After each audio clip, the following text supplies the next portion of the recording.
Hi, can you hear me?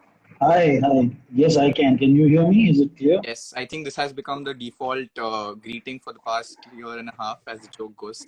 Yes. Can you hear me? Yeah, and on Zoom it's you're on mute. Well, Way too many of yeah, but so yeah. you on the Kitabi Live, and yeah, and that's a very interesting thing that we share. You were the director of Karwan and with Kitabi. Yeah, So, yeah. Akarsh, something that I kick off with, someone just met you in Rang Shankara in Bangalore. Thank you so much for the interaction. It was for you. Someone met you there. But to kick off the interaction, something that I always ask people, especially particularly, it goes without saying for authors, but for all public personalities, is in today's day and world where everything about you is largely on the internet. What is one side of you that you've kept hidden away which you wouldn't mind sharing with us? Particularly maybe related to the world of books or to the worlds of art. But anything, any fun fact that you think about yourself that you'd want to share with us. I mean, the thing is, I fortunately have the advantage of not being that public a person. I'm somebody who's behind the camera more than in front of it, and I mean, it's a weird thing because I mean, I do kind of work a lot with a lot of people, but I am a bit of a recluse. I actually kind of like really like my time to myself Right. a lot. So I don't have any such concerns as most of my celebrity friends do. I'm quite off the radar, and I really enjoy that. So yeah. No, and I'm glad that at least you took out time to do this for us. I mean, this is really grateful for you to do this. But No, as I've a been following you guys for a while, and I kind of I was really happy that the thing is that as you're aware, I read a lot, and I was following a lot of people who kind of write about books and voraciously does themselves. It was really nice to see a local page, an Indian page that was doing good work, appreciating good stuff, and just making this the focal point. It's refreshing. It's great. So yeah. Thank you so much, Akash, for that. But you made a very interesting point that that you are generally, as when you're a director or a writer, you're behind the camera, right? You're not in the Yeah. public eye, and that's largely also true for a lot of authors as well. Like, I mean, these days you do see authors getting that celebrity pop star culture recognition with some of them, but a lot of authors just you probably won't recognize them in public. So I mean that's a very interesting parallel that you can draw between, say, even a writer and an author, sure, but a director and an author as well. But Akash, tell me something. Yeah. I mean, like that's literally the focal point of my conversation with you, Yeah, no, I'm actually right? I was just going to pop in. I'm going to interrupt a little bit because it's so bizarre. I was back in the day when I started my career in the films. I think it was about 2004 or 2005. And Right. I had written Krish, and I was assisting on Krish, Right. and we were shooting in Singapore. Right. And there's one of my favorite bookshops around the world is a bookshop called Kinokuniya. Mm-hmm. And Kinokuniya, so Singapore has a Kinokuniya, and it's a massive Kinokuniya. Okay, Okay. so I took time off from shoot. I mean, like we wound up early, and I went to Kinokuniya, and I walked in, and this really tall guy walked past me, Mm-hmm. and I kind of looked at him, and there was like just almost like a half nod which you do abroad, and you Right. kind of say hello to somebody. You walk past, and then I saw a couple of other people kind of going after him, and he left. And I walked in, and then right in front of me there was this poster that they had just finished a 2 hour long talk with Neil Gaiman, and that was Neil Gaiman, and he had walked past me, and I had loved his work, and I had no idea what he looked like. I had read a couple of books. And you gave him a I half think I nod. had read. I mean, yeah, I was kind of, yeah, I behaved like, hey, hey, what's up, man? Hey. Wow. And yeah, Wow. so yeah, to underline your point, yeah, I mean, I mean, a lot of people don't know the face. Right. So that's changed a lot, fortunately, now with, social media, actually, at least. Right. Like, people kind of are, even if you don't see the book jacket, Right. I mean, people seem to now know what Matt Haig looks like. So, yeah, so I guess Right. it's better. So, Well, Akash, so like a very interesting thing that I'll get to later. But first, that I wanted to actually ask you was, have books actually helped you? And I'm pretty sure the answer is yes to this question. But I would really like to know how they've helped you in your journey in the world of entertainment, right? Because particularly, I would ask this question because I'm a huge Bollywood fan myself, and as much as I love the films, it's not something they aren't comparable to great pieces of literature. Maybe a few rare pieces once in a while, but most of the work isn't something that you would call or maybe in an elitist world called art, right? So was it like there's two parts to this question then. Like one, how did it actually help you in your work as a writer and then later on as a director? And secondly, what was it difficult, like when you're reading extremely well written literature and then making something massy, something more easily accessible, but which is not really the pinnacle of art in that sense? So I think they're two completely different things, honestly. For me, I've always loved books, and a great factor in that in my life is both my parents were very voracious readers, Right. and we are a family of people with weak eyesight because we've actually started reading at a very early age and a lot of times in bad light. And in fact, it's coincidental. I've actually come to Nagpur, which is our family home, Right. and the cupboard behind this cupboard, Right. that's basically the library that I grew up reading from, and that's a library that my father had kind of Oh. also read from. So and I would come here and I would constantly be reading. I'd be like hiding behind curtains and reading, or Mhm. reading with the light under at night. And I think that it really helped because I grew up in a family of readers, Right. and that really set me on this path. Having said that, I also I was also a very avid movie fan Right. from a very young age. Right. Also, something that my father may have kind of inadvertently pushed me towards because he was a movie fan, is a movie fan, and we would do outings and go to the cinema together, and I would be watching a lot of stuff. And I remember I was in school at one point of time, and on school nights at that time there was Doordarshan, I think, and Doordarshan was doing like a Raj Kapoor retrospective and showing all his films in a chronological order. Oh. And he was like, and they started at 10 at night, and these were school nights. Hmm. And he actually said, you should watch them. And I think my mother was aghast, saying that, like he's going to be up till like 1 and then he's got to go to school. And he was like, yeah, but he won't get this opportunity again. It's like, Right. it's happening, all of them back to back, starting from like right up to, Mera Naam Joker. So, and I did that. And I think that for me, they've always been two very different things. So, for example, like like a lot of films actually, Mhm. I feel are great works of art. Right. And there are lots of books that are great pieces of literature. Right. And when I talk about books, I also read a lot of plays, Right. and that for me almost becomes like another kind of subset. Where you've got a lot of really well written, fantastic plays, which actually are also great literature, and some of them turn into films as well. And so I feel like every kind of field has its own masterpieces in a sense, and I think that they're not really comparable Right. because they're just such different processes that go into them. Um, so yeah, I mean, yeah, I think I covered both Right. things. No, but so I'll tell you what. So this is something that I've been personally have battled with for the past I don't know few years largely. So I come from a what you would very easily define in India privileged background. I've had access to English books. I've had access to an English medium Sure, education, a private board education sure, board is that. So my reading in that sense has been what I would now look back and say a lot more elitist than it should have been in terms of more massy, right? I would be a person who would say make fun of, not make fun of, but ironically read something like, and with no offense meant to Vishnu Bhagat, but someone like Chetan Bhagat, whose work is actually very amazing in terms of the stories that he tells. But then it isn't literature in that sense. It's not something that your English school teacher would recommend to you to read, in if I can put it in the most politest of ways, right? And I think eventually that the conflict that I was actually talking about is the fact that, well, where do you draw the line? Do you say that, okay, well, books are meant to uphold a certain quality standard and thus it's okay to trash certain kinds of books?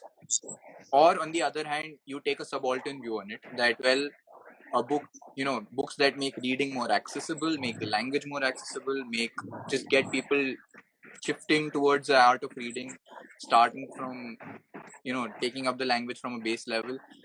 So do you see where I'm going with this?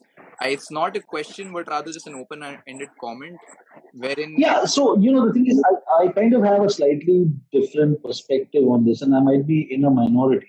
right, But that's kind of how I kind of always like I firstly I feel like it's such a subjective thing, right? right, I mean, because it's so tuned to, like every book has an audience, every film has an audience. What you think might be like a waste of time, right, somebody else could have bought the DVD off and watch regularly because it brings them joy. right, And I just feel, I mean, for me, I personally, uh, and this is maybe partly the way I am, and the partly a stand that perhaps I have taken, and because I'm consuming so much content, whether it's theater or film or reading. I find it very difficult to trash anything. I also, like, I mean, in the theater community, for example, I'm just segueing a little bit. right, I know a lot of people who come and watch a play and they walk out halfway. I can't do that. yeah, I can't walk out of a play. It's something that I may have done once because of an emergency, but I have never done that. And the thing is, I think what happens is that particularly when you kind of grown up and you put in your time, right? mhm, You've written, or you've created something, right, and you know the blood, sweat, and tears that go into the process of creation. mhm, Uh, I think it becomes very difficult to right, run something down. right, I mean, it could be not my cup of tea.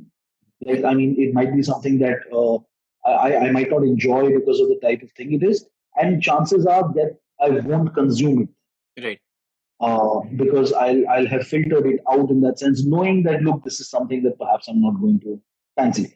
Sometimes you go in for something like that and you get surprised, right, but sometimes it lives up exactly to your low expectations. right, So the thing is that, in that sense, I think that filter becomes important, and then you don't consume it. But if you're consuming something, I feel like, since so much effort went into the creation of that in whatever form it is, right, and you're also trying to build a relationship, mhm, I think it kind of becomes best to kind of look for something, right, that kind of keeps you going.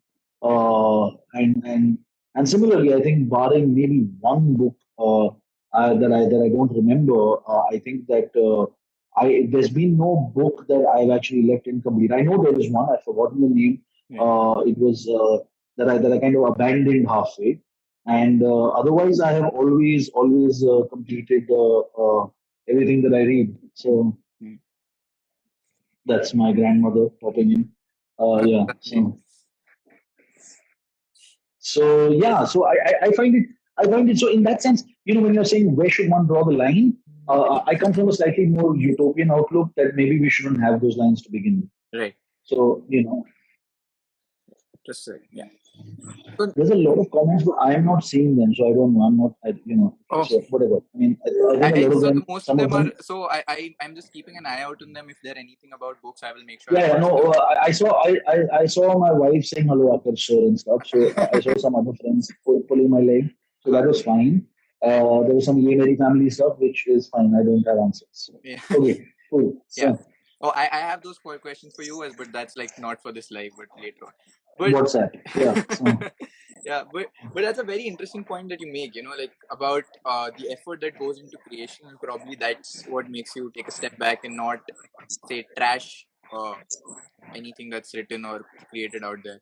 But something that I really wanted to also talk to you about was, okay, and I know this is it's I'm not asking you the cliched favorite book question, but I'm actually asking you a book that book or books that have impacted you or have shaped you as a person, or like maybe somehow have shaped your work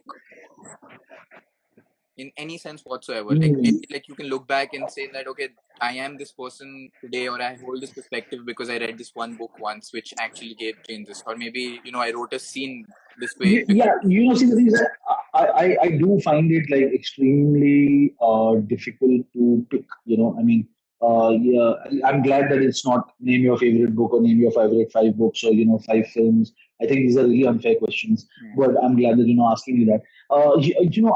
I'm pretty certain that in my formative years there would have been things that impacted me that I'm not either completely aware of, or I have not clocked, Of or course. I have forgotten. Yeah. But I mean, if you look back, in recent times, if I kind of try to think of, maybe I can do you one and tell you like an author whose work perhaps that Right. opened up my eyes and said that, okay, man, this is a voice that is going to now affect me. It's a voice that's going to kind of change my course a little bit. And if I think back, I think one of the authors that certainly did that for me was Nick Hornby. Okay. I remember the first time I read a Nick Hornby book. I think it was High Fidelity, which also eventually became a film with John Cusack. But when I read that book, and then I think now, yes, I have now actually read everything that Nick Hornby has written.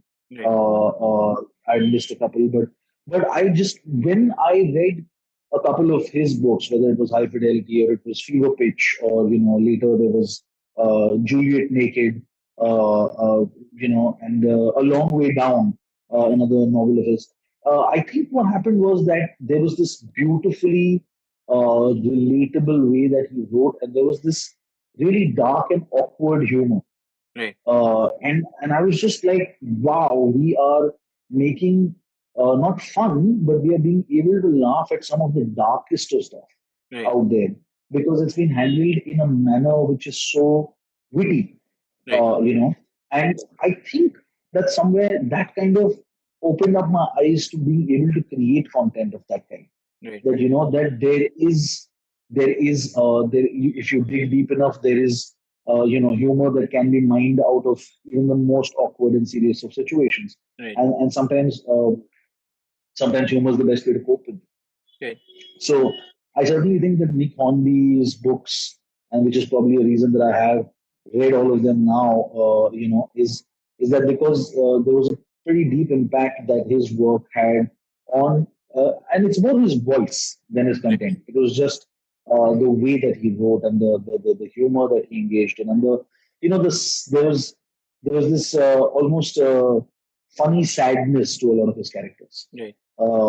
which I thought was just fantastic. The dichotomy of that was always great. It was something that I've always wanted to explore, and you can see signs of that in a film like Karwan when I write it and I make it. That there's this, odd kind of quirky sense of humor coming out of tragedy.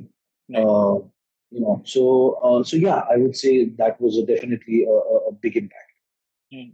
No, and it's very interesting because something that popped in my head when you mentioned particularly Nick Hornby's um, humor in dark situations was this movie called First Guy Obama. I don't know if you've seen it. Rajat Kapoor Yeah, acted. I've seen bits of it. Yeah. I've seen bits of So it. I mean it's intended to be a comedy, and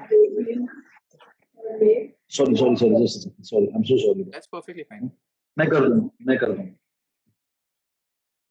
Sorry. Okay. No, Yeah. that's Yeah. So we so were saying first day Obama. Yeah. yeah. I have seen it. I have. Yes, I have. Yeah, and it's quite interesting because there they used it was a comedy movie, but it actually reflected very deeply on the impact of the 2008 bubble burst and how poverty was impacted in India, right? Yes. How the Absolutely. poor, like the entire concept of how a K-shaped economy works, like how the poorer got poorer, was something that was Yes. Yes. Absolutely. right. And it's beautiful how some these kind of voices exist out there in different art forms, right? Whether they're books or whether they're movies or television shows, where you're using it's like how magicians working, right? Like with a sleight of hand is showing you something else, but the subconscious sublime messaging that's going out is totally different, Yes. right? Absolutely. And Yeah. it's exactly those kind of books, or I don't know, pieces of art that stand out for me. Like, I mean, you mentioned, like, I mean, I also have that pathological thing that I cannot leave a book incomplete. Just a second, I'll just mute myself for a second. Sorry, a phone rang. Sorry. So this pathological need of like not being in, like completing every book is something that I have as well. And the only book that I've left incomplete in my life was the Twilight series. I started off, and at some point, I Okay. remember it clicked in my head that wait, am I reading about a 102-year-old vampire who's sneaking in and looking on at a 16-year-old girl, and she finds it attractive? नहीं, ये नहीं हो पाएगा मेरे से. That was the thought process I remember. But Nice. apart from that, I think and that is exactly why I'm circling back to what my original point was, and that's the entire reason for that conflict. Like growing up, I was in a place where I would trash this some kind of art in any sense, not just books. And now I realize that that these are voices which actually have their own relevant impact, Audiences. Yeah. right? And their And audiences, yes, of course. absolutely. Like beyond just having Absolutely. audiences, it's just the relevant impact that they have on someone's life is goes way beyond uh, this thing. Like I personally remember my subjectively my one of the books that I absolutely love, which still brings tears to my eyes, is The Kite Runner by Khalid Hosseini. It's a very now when you Right. think of it, it's a very Yes. it's a book that appeals to a lot of people. But for me, it's a contextual reason that I read it at the age of 10, and it's quite a dark book. Uh, it's a Yes. yeah, it has an odd story behind. My mother gifted it to me when I was 10. She reads a lot in Hindi, but she doesn't read a lot in English, and she writes as well. But I think she didn't realize that because it had a kid on the front, the name was the Kite Runner, so she just assumed that okay, it's something.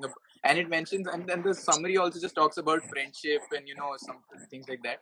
So I think she assumed that it's something nice which a 10-year-old can read. But yeah, like I think you're absolutely right when you say that when you grow up, there are subconsciously things that are you're reading that are impacting you. I mean, I don't know how much all of us are impacted by like something like a Famous Five or a Secret Seven or Tinkle, for that matter. How much have they Yeah, I mean, impacted? I think like stuff like that is kind of very important as well because it's warming you up to the process of reading. Right, It's something that's kind of keeping you hooked. right. And yeah, I mean, I have a very strange relationship with Kaitan. Mm. I hadn't read the book. Okay. I saw the film, Oh, and I enjoyed the film. I didn't know anything about the book. I mean, I knew it was a book, but I hadn't right. read it. And then, as luck would have it, I found the stage adaptation. I found the play adaptation of Kaitan, and I was like, okay, this is interesting. And so the first book I read was actually an adaptation of Kaitana for the stage, which I then went on to direct. Oh, And we did put up a stage version of Kaitana. okay. Uh, and to be quite honest, I read the book after that. So it was completely opposite, in that Right. sense. And it was important for me, but I knew that it was a book that mattered to a lot of people, Of and I course. knew that a lot of people felt that the film didn't do justice to the book, Right. and all of that. And now we are mounting a play, Mm. and I thought it was a damn good adaptation because Khalid Hosseini had worked on the adaptation with the writer, Right. and and a lot of people were like, there's a buzz about the play, but we can't let down the fans because Kite Runner Right. is like the Bible, and it's Right. and I was like, the thing is, they're coming to watch a play, right? Right. Now there is stuff that they have envisioned of Kite Runner that we will never be able to recreate, Right. but it is important for us to be able to evoke the same emotion. Right. Like when you watch it, they should find something which is a similar feeling Right. to what they found when they read the book. Right. And we did 10 very successful shows of that actually a few years ago. Mm. I think our production manager is here in this chat, South Africa. And I think we were moderately successful. I think we didn't upset too many fans. I think they kind of felt that we had kind of got the soul of the book intact. And perhaps it helped me in being able to put it up because I hadn't read the book. Right. Because if I had, I might have thought that it's an even more insurmountable task. Right. Or I would have been like, hey, this is sacrilege and I don't want to attempt it. Right. But it kind of worked out well for us, yeah. Right. But do you think, I mean, because you spoke about this, and I think from the comment section I get that you're working on something that's an adaptation of a book or a play right now. Is that so? Some Am people? I working right now Yeah. on something? Yeah. Uh, I've done a lot of book adaptations for my theatre group. Acha. We've done Acha. a lot of plays. We've done a lot of plays based Right. on books. Right. In fact, we've done stage versions besides Kite Runner. We've done Tuesdays with Maury. Mm-hmm. We've done Rebecca. Mm-hmm. We at one point of time did. We even did Five Find Outers and Dog. We did a version of that. Right. We did a version of Tintin. We've always kind of gone to books. In fact, in terms of our children's plays, we've done three plays that are based on Ruskin Bond stories. Right. So we definitely go to the books are a go-to place Right. that we. I'm being asked what the next book I want to adapt Okay. is, but I'm actually not going to say it out aloud because there is a book I really want to adapt to stage, and Satvika, who's right now she's a producer with our company. She's Right. supposed to get me the rights for that book. She's not managing it. So she's rubbing salt in my wounds. I'm not going to entertain her Okay. by naming the book. But Akash, Yeah. Satvika, I think that's high pressure. You've been publicly called out, so you better get on that gig. But Akash, it's quite interesting when you mentioned adaptation.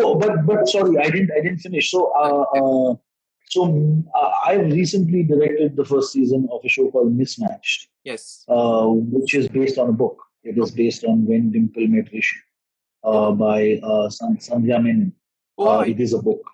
I did not Yeah. know. I So watched the so show, like the season. I have seen the Right. So it's based on When Dimple Met Rishi by Sandhya Menon, and it's a book adaptation. However, it's not a book that I adapted or I was called in purely as a director for that show. Uh, show. and the good thing about I think Netflix and Amazon and a lot of these platforms, they're very open to kind of book adaptations, Right. and so there are a couple that I kind of want to pitch. So Right. yeah, sorry, you carry on. No, so my it's quite interesting, and I really hope that you go ahead with it. But then here's the thing. I think I form a minority when I say this, because so adaptation's a tricky job, right? Particularly as you mentioned, like it's not about just pleasing the audience, but kind of evoking those emotions. But do you believe that there are certain, I don't know, certain books or certain kinds of art forms in general which can be adapted from one medium to the other, or simply can't be? Like, where do you draw the line yourself artistically? That okay, you read a book and you're like, okay, you know what, I love this, but it's just not something that's meant for cinema.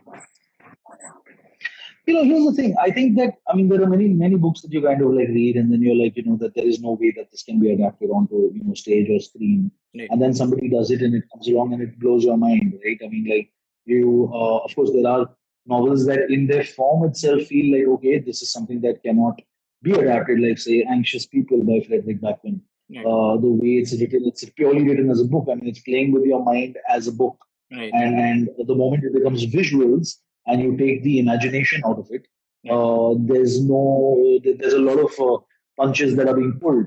But having said that, someone could make a fantastic film about it, and then we'll find out about it. Because I mean, see, at the end of the day, I remember when I read The English Patient, I thought there's no way this could become a film, and then it became a fairly fantastic film. Yes. And you were like, wow, I mean, why did we not think of this? How the hell did they pull off this adaptation? So I'm saying, I don't think, yes, of course, there's, a lot of people are doing creative harakiri by, attempting stuff, but sometimes you get it right. And I don't think that there should be any kind of restriction on trying. I mean, I've done that myself. I think there was a book that became a film that I adapted into a stage production in my early years. It was, I think, the second or third year of my doing theater, which was this depression era film called They Shoot Horses, Don't They? Mm-hmm. And I tried to adapt that into a stage play, and it was a complete disaster. Okay. It was something that I wasn't mature enough to pull off. Right. It was something that perhaps should not have been attempted. But I mean, you've got to then be, true to yourself to know that you completely failed, and maybe today, if you attempted it, you'd do it with a lot more sensitivity and intelligence. Right. And so I think that again, I understand that there is a very purist point of view about things should not necessarily be touched and should not be kind of adapted. But I mean, each to each his own. Yeah, I mean, I think that why not? We're storytellers at the end of the day, and sometimes you find a story that you're just so desperate to tell because it means so much to you that you want more people to hear the story, Right. or you want to hear your take on the story. I think the screw up that happens when we are kind of doing adaptations is, I think a lot of people approach adaptation by thinking they can make the source material better. That's a mistake. That is a cardinal sin. I think, I'm sorry. I think you know, connection in the middle. I'm sorry. did you, so I was saying there are a lot of people approach adaptations Right. with the intention of trying to make it better. And I Right. think that's absolutely wrong. Right. I mean, you're going to that material for a reason. You liked it. Right. There was something about that mattered to you. Now, don't try and go and fix it. Right. You can try and build on it. Right. And of course, reimagine it. But Right. there's got to be a little bit of like, reverence and respect for the original material. Mhm. Yeah, but you don't go there to improve stuff because I mean, Right. you're not. I think that then you're doing a great injustice to the material that has got you so charged up or inspired to begin with. So if you can tell a better story than that, then go find that story. Right. Don't take this story and improve it. So yeah. Right. Okay. So Akash, tell me this. What's your take on, and something again, we circle back to something we spoke about right at the beginning, right? Now that we live in a world where due to the internet, a lot of authors have access to, like, some of my friends keep calling me. I don't think they know I'm on a live. So the call Oh, just okay. Yeah. like keeps So I getting. lost you something. You said Instagram and authors, and then I lost you. Yeah. Right. So now basically because of social media, there are a lot of people, like a lot of authors are now more publicly accessible, right? They are able to express their views beyond the piece of work that they put out, right? I mean, I Sure, think sure. gone are the days where, like, I mean, the most reclusive author you can think of are like Haruki Murakami or Vikram Seth, and who are also fairly public to the extent you do know a lot about their lives or their views. So, like, the question that I'm getting at is, do you believe in divorcing the art from the artist? And a lot of the context is being something like, say, JKR with Harry Potter and like her subsequent comments which have alienated a lot of fans, and you know the entire debate about how you're by say actually even perpetuating the entire Harry Potter fandom and the Merc, you're kind of supporting someone who's perceived to be transphobic in that sense. Do you think I mean, where is that? What's your take on this? Do you draw a line somewhere that okay, maybe the author said this, however good their work be, I will not support or endorse it? I mean, look, here's the thing. I mean, it's such a gray area, right? At the end of the day, I mean, the point is that usually, see, for me, I would like to, of course, discover an author through the author's work. Right. Now we had all read all books of Harry Potter well before any kind of controversial comment was made. Yes. Right. We loved those books. Those were our life. I mean, like our lives revolved around them and rereading them.